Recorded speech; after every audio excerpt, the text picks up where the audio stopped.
Hello everyone, this is Dr. Meeta Shah over here, and here I am with another video of mine today, that is a video on the contracts of bailment and pledge. Under the Indian Contract Act 1872, there are certain contracts which come under the category of special contracts. They are contracts of bailment and pledge, contracts of agency, and contracts of indemnity and guarantee. So under these three particular special contracts, the first one is the contract of bailment and pledge. These particular contracts, they will have all the essentials of a valid contract. But there is something different, something peculiar, which gives them the title of special contracts. So we'll start with contracts of bailment today. Section 148 to 181, contained in Chapter 9 of the Indian Contract Act 1872, deals with the laws relating to bailment. Contracts of bailment are a special class of contracts.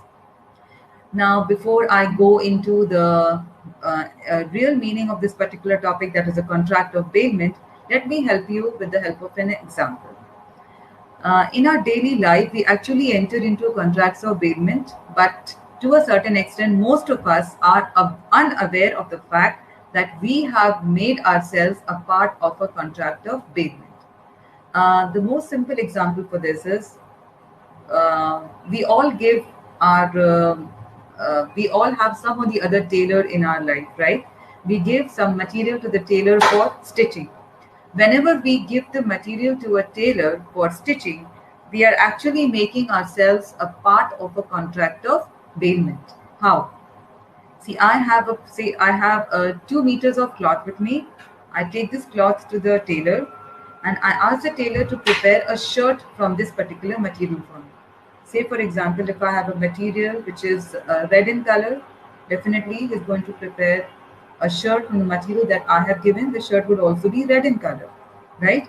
So what is happening over here that we need to concentrate upon? I have purchased the material. I am the owner of the material. I have a purpose. What is the purpose? I want that this material should be given the shape of a shirt. So to achieve this purpose, I give this particular material to the tailor. The tailor, he stitches this particular material into a shirt and gives my material in the form of a shirt back to me. I was the owner initially, I'm still the owner, I will remain the owner. And for whatever whatever efforts have been put in by the tailor, for that I need to pay something to the tailor. So this is a contract of bailment, जहाँ पर एक party कुछ particular product की owner है, कुछ समय के लिए कुछ पर्पस को अचीव करने के लिए वो अपने सामान को किसी दूसरे के हाथ में देती है, and once that particular period is over और that purpose is achieve, same goods are return back to the owner. Contract of bailment में returning the same goods is very, very important. If the goods are not returned back, then it would not be a contract of bailment. It would become a contract of sale. This we need to be very, very particular about. This is the basic outline of a contract of bailment. तो जब भी आपको contract of bailment समझना है, आपको Taylor का example लेना. I can quote one more example. हम सब वॉच पहनते हैं. अब अगर वॉच में नॉर्मली कुछ ना कुछ रिपेयरिंग लगती रहती है. अब अगर मेरे पास एक वॉच है और वो वॉच में कुछ प्रॉब्लम है, वॉच की ओनर मैं हूँ, मैं उस वॉच को रिपेयरिंग के लिए रिपेयरर के पास देती हूँ, वो उसको रिपेयर करता है और उसके बाद सेम वॉच वो मुझे वापस कर देता है, और रिपेयर करने के लिए वो मुझसे से फॉर एग्जांपल 200 रुपीज़ ले लेता है. सो that is the amount that he's charging for doing the particular work that I have asked him to do. This is also an example of contract of bailment. Next example that can be considered over here is giving clothes to a dry cleaner. What we need to concentrate upon is two things. One is returning of goods, and number two, that there is no change in ownership as far as contracts of bailment is concerned. Definition: bailment is the delivery of goods by one person to another for some purpose upon a contract that they shall, when the purpose is over, be returned or otherwise disposed of according to the directions of the persons delivering them. There are two parties in a contract of bailment. One is the bailer and the other is the bailee. Now to remember this, please remember, baler वो होता है जो owner होता है. अगर आपने Taylor को कपड़ा दिया है तो उस कपड़े के ओनर आप हो, तो आप हो गए बेलर. और बेली कौन होता है? जो गुड्स को एक्सेप्ट करता है.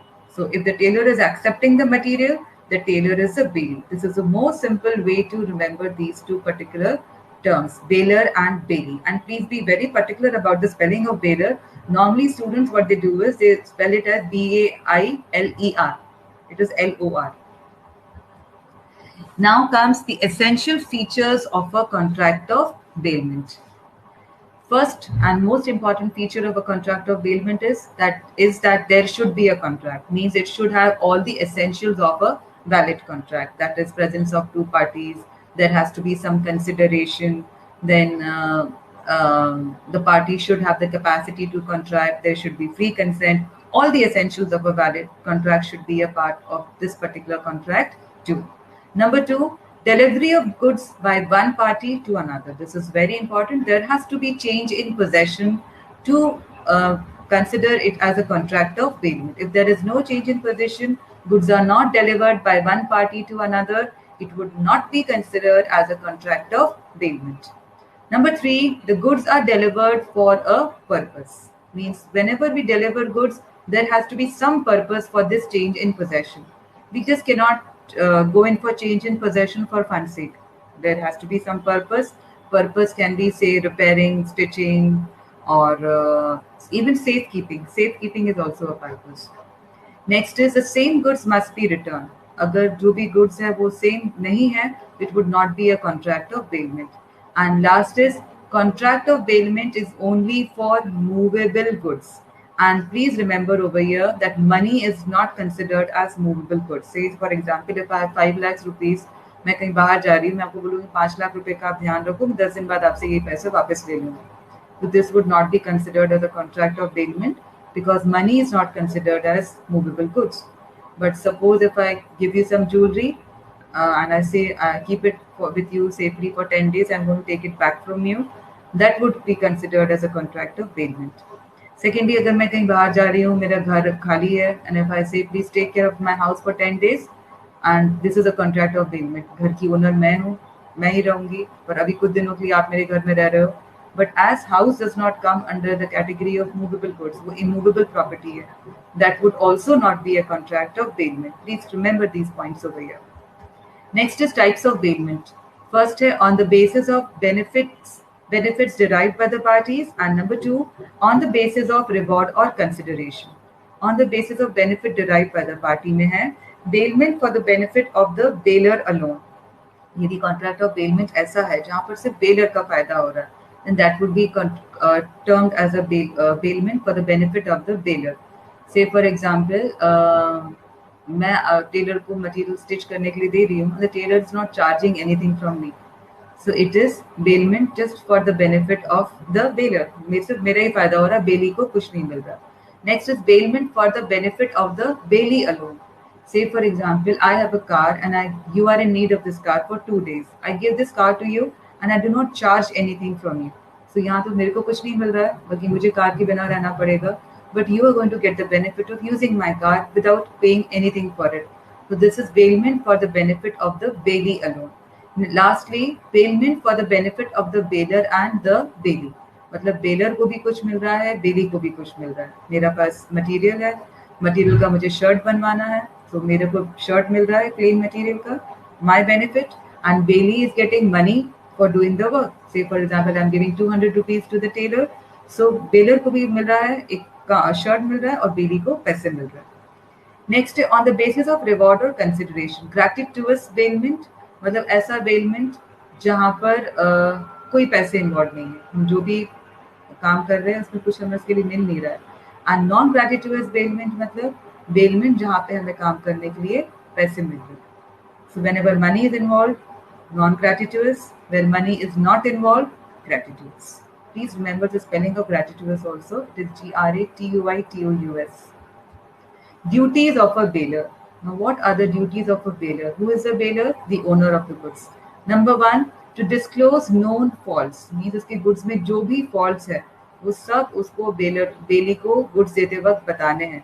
If the bailier hides certain faults in his goods while giving the goods to the bailey, and the bailey suffers any kind of losses because of that, the bailier will have to pay for it. Say, for example, if I have a car and I use it as a taxi, and I give this car to a person A for 5 days, and while giving the car, I do not tell A that there is some problem with the brakes of my car. और जैसे ही ए ने car ली, first speed में भगाई, breaks नहीं लगे, उसका accident हो गया, तब उसकी हॉस्पिटलाइजेशन एक्सपेंसेस कौन बेयर करेगा? The baler. Why? Because the bailier did not tell the bailey about the faults with his goods. Next is to bear necessary and extraordinary expenses. Here we need to be very particular about what are necessary expenses and what are extraordinary expenses. Now, necessary expenses are those expenses for which we are prepared, and extraordinary expenses are those expenses for which we are not prepared. They may or may not take place. Say, for example, if I have a say cow, and I'm going out of station and I want you to take care of my cow. So cow की necessary expenses क्या होंगे? उसको shelter में रखना है, आपको उसको खाने पीने को देना है, ये एक्सपेंसेस आप उसके लिए प्रिपेयर्ड हो. तो जो भी खाने पीने के पैसे हैं वो आ जाएगी नेसेसरी एक्सपेंसेस में.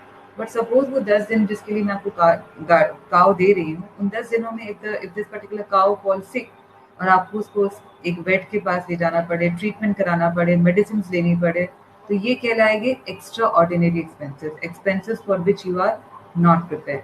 सो what is the duty of the bailor over here? अगर बेलमेंट ग्रेटिट्यूअस है, मतलब कि उसमें कुछ पैसे नहीं मिल रहे बेली को, तो necessary and extra ordinary expenses, both the expenses would be born by the baler. दोनों के पैसे बेलर देगा. और यदि बेलमेंट नॉन ग्रेटिट्यूअस है, मतलब सपोज जो बेली है वो काउ को रखने के रोज के 100 रुपए से 500 रुपीज ले रहा है बेलर से, तो नेसेसरी एक्सपेंसेस कौन पे करेगा? बेली. और एक्स्ट्रा ऑर्डिनरी एक्सपेंसेस जो है that would be born by the bailier. This you have to mention when you explain this particular point. Next is to indemnify the bailey for any loss due to defect of title. Now, the meaning of indemnify is to make good the loss. That is, if the bailey suffers any kind of loss due to defect of title. Now, what is the meaning of title? Title means title of ownership. अगर मेरे पास एक car है और वो car लेके मैं घूमती हूँ, that does not mean that I own that car. This car is owned by my husband. So if I have this possession of the car and if I end up entering into a contract of bailment, मैं ये car X को दे देती हूँ 5 दिन के लिए, and I say you give me ₹1,000 per day and you use this car. Here, what is the thing that I have a defective title to this particular car. I do not own this car, so I'm not supposed to enter into a contract of bailment, but I still enter. अब ये car लेके अगर X निकला कहीं बाहर और उसको मेरे हस्बैंड ने देखा and he takes some legal action against X, या वो उसको कुछ रस्ते में परेशान करता और if he tries to ruin the image of X or whatever, so in that case whatever X will go through, who is responsible to pay for it? The bailier. Duty to receive back the goods. It is the duty of the bailier to receive the goods back from the bailey on time or when the purpose is achieved or within a reasonable time. अगर वो सही समय पर अपने goods को वापस नहीं लेता है, बहुत ज़्यादा डिले कर देता है, then in that particular case whatever loss would be there to the goods has to be borne by the bailier. Next is to bear loss due to the deterioration of the goods bailed. In case if the goods which are in the possession of the bailey and if they go and if these goods go through some kind of deterioration, then whatever deterioration is there, if this deterioration has taken place without the fault of the bailey, then the loss would be borne by the bailier. And if this deterioration has taken place because of the fault of the bailey, then in that case the bailey will bear the loss. Say, for example, if you have given the material to the tailor for stitching and that particular shop needs has short circuit, and because of that a fire takes place in the shop and all the goods which were kept in that particular shop are no more, are deteriorated. So here, this particular incident, who's responsible for this? The bailey is not responsible for this. So the loss would be borne by the bailiff. But suppose if material की stitching cutting करते वक्त tailor is just having a cigarette in his hand and वो उसके कारण कपड़े में आग लग जाती है and the goods are deteriorated, then in this particular condition the goods have been deteriorated because of the fault of the bailey. So the bailey will bear the loss.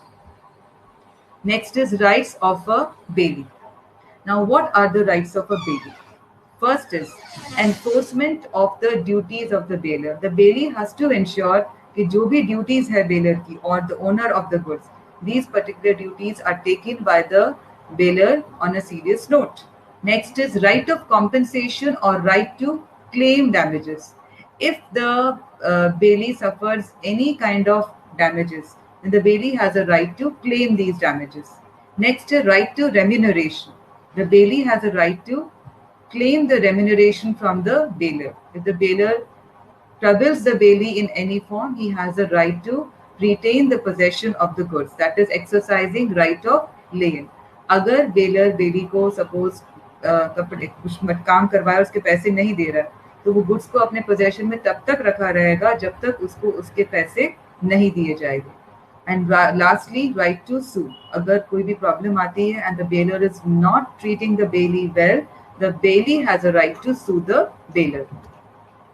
Next है duties of bailey. Just like there are duties of the bailiff, there are duties of the bailey as well. Number one, to take reasonable care of the goods bailed. Means whatever goods have been given to the bailey, it is the duty of the bailey to treat the goods of the bailiff as his own goods and take very good care of the goods. Number two, not to make any unauthorized use of the goods bailed. मतलब जो purpose बताकर बेली ने baler को goods लिए हैं उसको उसी purpose के लिए गुड्स को यूज करना है. यदि वो किसी और पर्पस के लिए यूज करता है and the bailor catches the bailey making unauthorized use, then the bailor has a right to take action against the bailey or put an end to the contract. Say for example, आपने मुझसे car लिया और आपने कहा that आप इस car को खुद ही यूज करोगे, ठीक है, and you're going to pay me ₹1000 per day for 5 days. और आपने ये कार मुझसे लेके उसको ₹2000 पर डे में किसी और को दे दी, तो ये क्या हो गया? आपने कहा था आप खुद यूज करोगे, आप किसी और को दे रहे हो. This is called as unauthorized use. And if I catch you making unauthorized use of my goods, I can take action against you. Next is to return the goods bailed. मतलब जो भी बेलर के goods बेली के पास है, it is the duty of the bailey to return these goods to the bailor. Next is to return any accretion of the goods. Now, what is the meaning of accretion over here? Accretion means increase. Say for example, यदि मैंने आपको एक गाय दी है कि 10 days तक you take care of my cow and I am going to come back and take it from you and I am ready to pay you ₹500 per day for taking care of my cow. But जो cow है वो जब मैंने आपको आपके पास रखने के लिए दी तब वो cow pregnant थी और 10 days के पीरियड में ही उसको काफ हो गया. तो आप ये नहीं कह सकते कि जो अक्रीशन जो इंक्रीज हुआ, अब पहले एक बस एक काव थी, अब काव भी है और एक काफ भी है. So you can not say that the cow belongs to me as a bailee. You have to return as a bailey. The party has to return the cow as well as calf to the bailor. Next, not to mix the goods bailed with his own goods. The bailey is not supposed to mix the goods of the bailor with his own goods. यदि वो baler से पूछकर goods को mix करता है तो जो भी गुड्स को अलग अलग करने का सेपरेशन एक्सपेंसेस जो भी खर्चा आएगा that would be borne by the bailor and the bailey. और यदि बेली बेलर से बिना पूछे गुड्स को मिक्स कर देता है और उसको फिर अलग अलग करने का जो भी खर्चा आएगा that would be borne by the bailey alone. और अगर गुड्स ऐसे है कि बेली ने मिक्स कर दिया अब उनको अलग ही नहीं कर पा रहे, से फॉर एग्जांपल डालडा घी को शुद्ध घी के साथ मिक्स कर दिया और अब वो अलग ही नहीं हो सकते, तो जो भी नुकसान हुआ है बेलर का that would be borne by the bailey. So you need to remember 3 points for the fifth point. Number 5, first is if the goods are mixed with the permission of the bailor, separation expenses would be borne by the bailor and the bailey. Number 2, if the goods are mixed without the permission of the bailor, the separation expenses would be borne by the bailey. And number 3, if the goods have been mixed and without the permission of the bailor, and these goods cannot be separated anymore, then whatever losses would be suffered by the bailor are to be borne by the bailor. Next comes termination of bailment. Termination of bailment means how does the contract of bailment come to an end?